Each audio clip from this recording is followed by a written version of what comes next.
Assalamualaikum warahmatullahi wabarakatuh.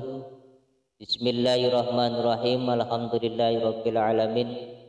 Wassalatu wassalamu ala asyrafil anbiya'i wal mursalin sayyidina wa maulana Muhammadin wa ala alihi washabbihi ajma'in, amma ba'd.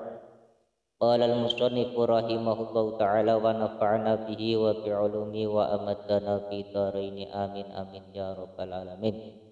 Bismillahirrahmanirrahim. Faslun walladzi yanqutul wudu'a sittatu asya'a.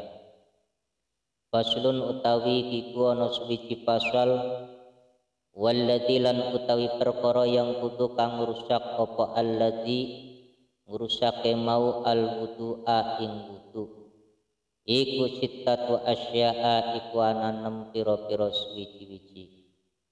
Para pemirsa dimanapun Anda berada, untuk melanjutkan kajian kitab salaf, pasal ini akan menerangkan hal-hal yang dapat membatalkan wudu. Bahwa hal-hal yang dapat membatalkan wudu itu ada sittatu asya'a, 6 macam. Kita perlu perhatikan apa saja yang dapat membatalkan wudu kita. Yang pertama, mayo perkara kharaja kang metu apa ma minas sabilaini saking dalan loro, baik jalan depan maupun jalan belakang, baik dari kubul maupun dari dubur. Bentuknya apa saja tanpa kecuali. Kalau keluar dari jalan dua, maka itu penyebab membatalkan wudu. Baik bentuknya keras maupun tidak keras, baik bentuknya itu jelek maupun bagus sekalipun, itu dapat membatalkan wudu. Ini yang pertama, yaitu yang keluar dari kubul maupun. Kalau dari jalan depan itu apa? Bisa jadi kita keluar kencing, ini bisa membatalkan wudu.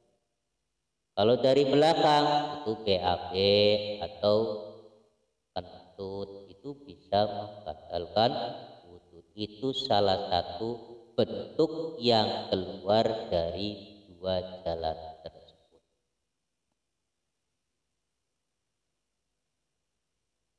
Selanjutnya wan naumu ala ghairi hayatil mutamakkini. Wa naumu lan turu ala ghairi hayatil mutamakkini ing atase sakliyane tingkae wong kang netepi ana ing panggonan duduk. Yang kedua dapat membatalkan wudu adalah orang yang tidur. Orang yang tidur, yang duduk, yang maksudnya itu orang yang tidur, yang selain tidurnya duduk di tempat duduknya. Tapi kalau seumpama tertidur, kita di tempat duduk dalam keadaan duduk kita tertidur, maksudnya itu hukumnya tafsil. Bisa tidak membatalkan wudu dengan catatan orangnya itu keadaannya tidak kurus dan tidak gendut, ya. Tidak kurus dan tidak gemuk, sedang-sedang saja orangnya. Jadi posisi pantatnya juga sedang, yang sehingga kalau posisinya sedang itu tidak mungkin mengeluarkan sesuatu tatkala dalam keadaan menetap. Tapi kalau keadaan kurus, itu tetap ada sesuatu hal yang bisa keluar dari jalan tersebut. Ya, catatannya itu orangnya tidak kurus dan juga tidak gemuk. Ini tidur di saat menetap tempatnya, artinya pantatnya itu di tempat duduk, itu tidak membatalkan wudu. Sekali lagi, yang tidak membatalkan wudu dengan catatan orang tersebut tidak kurus dan tidak gemuk. Ya, kita menilai kita sendiri saja yang kiranya ada lubang enggak di saat kita itu duduk. Kalau ada lubang, ya kemungkinan besar kita bisa mengeluarkan, baik itu kentut atau hal yang lain sebagainya. Itu.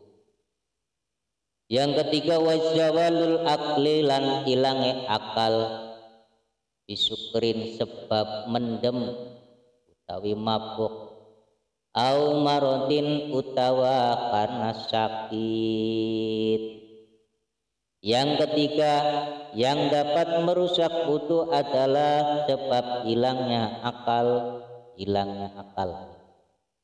ya, hilangnya akal baik karena mabuk maupun karena dalam keadaan sakit. Ini karena sakit panasnya luar biasa sehingga dapat mengganggu akal kita, itu bisa membatalkan wudu, apalagi dengan cara mabuk dan itu sangat jelas sekali bisa membatalkan wudu.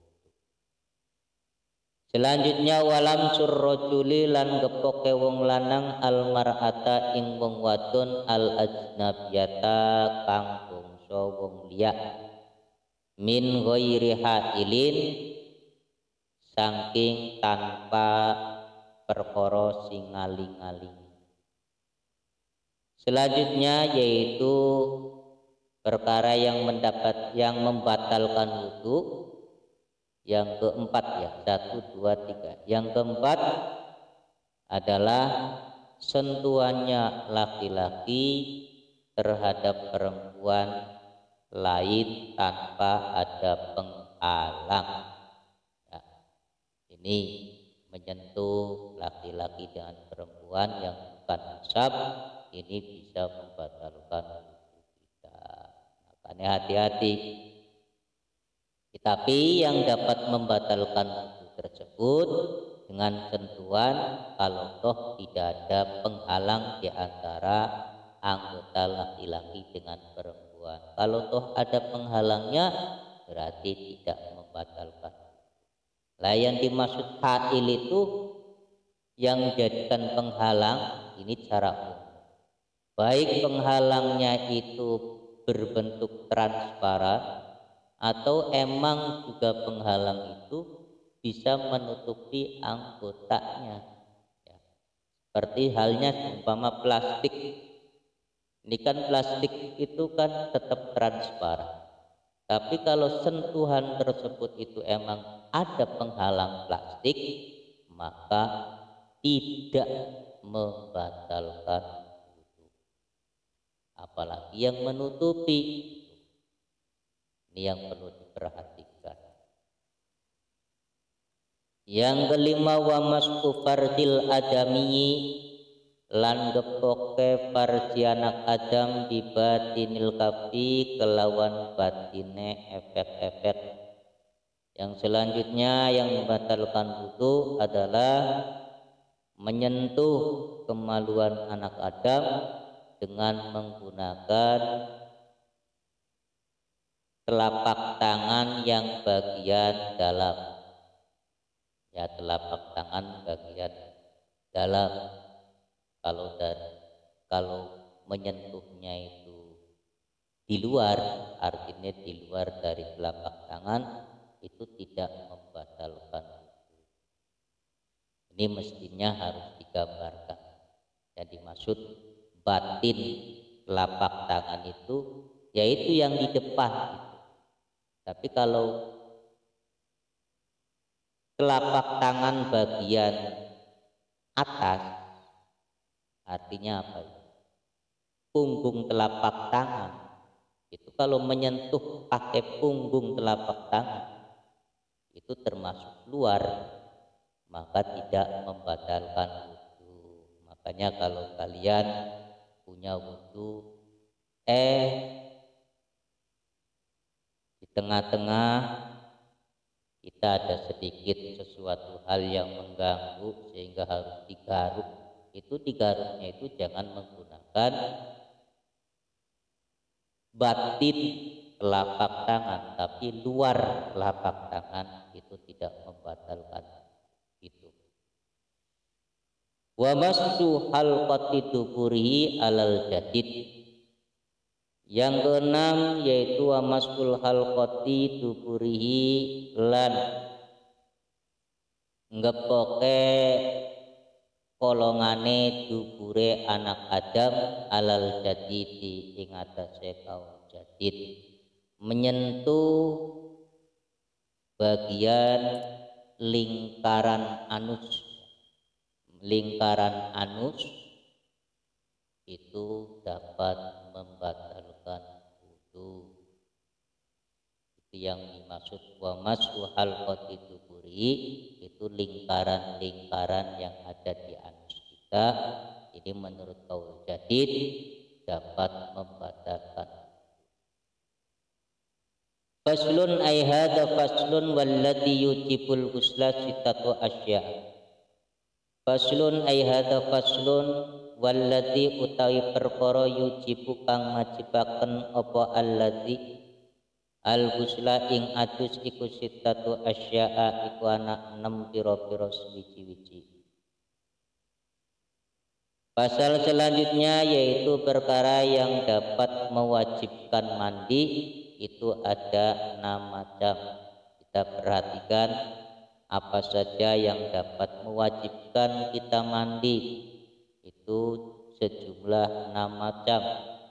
Yang pertama salah satun yo telung perkara tastariku kang sekutonan apa salah satun yo perkara telu tastariku kang sekutonan dia ing dalam salasah apa sapa ar-rijalu sapa pira-pira wong lanang wanisa ulan pira-pira wong wadon.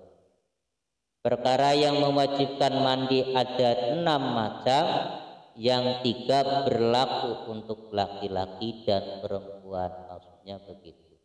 Yang 3 ini berlaku bagi laki-laki dan berlaku bagi perempuan. Wa yalan utawi salasah ikwal tikaul hitanaini ikut tetemunane khitan loro.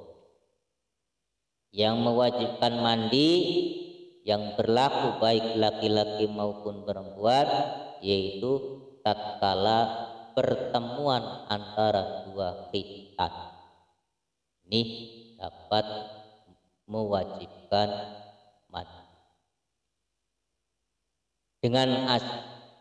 Dengan kesimpulan, maksud dari iltiqaul khitain itu yaitu melakukan hubungan antara suami istri, mestinya ini ya kalau di luar ya apalagi ini berhubungan suami istri ini berlaku, sang laki-laki juga wajib mandi dan perempuan pun wajib.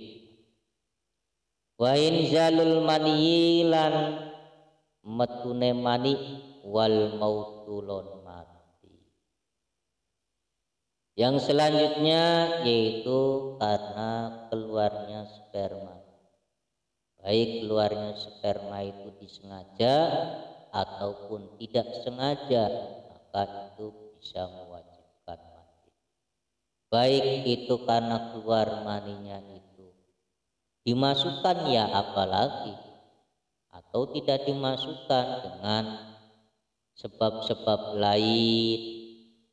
Ini pokoknya kalau keluar sperma ini dapat mewajibkan. Yang ketiga yaitu karena sebab meninggal dunia, itu wajib dimandikan. Wasalasatun lan perkara telu tahtasu kang tertentu biha kelawan salasah sapa an-nisa pira-pira wong wadon. Yang 3 lainnya adalah berlaku khusus kaum hawa, khusus wanita. Wa ya utawi salasah iku al haid iku haid, sebab laki-laki tidak mengalami haid. Wan nifasu lan nifas, wal wiladatu lan manak melahirkan. Ini berlaku untuk kaum wanita yang dapat mewajibkan mandi, yaitu di saat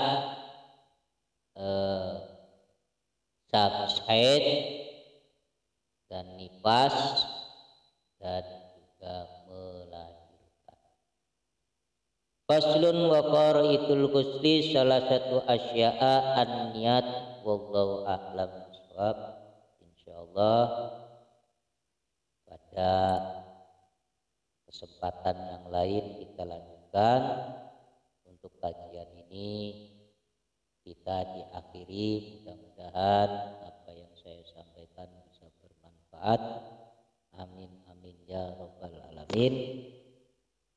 Akhirul kalam, billahi taufiq war ridwan inayah. Assalamualaikum warahmatullahi wabarakatuh.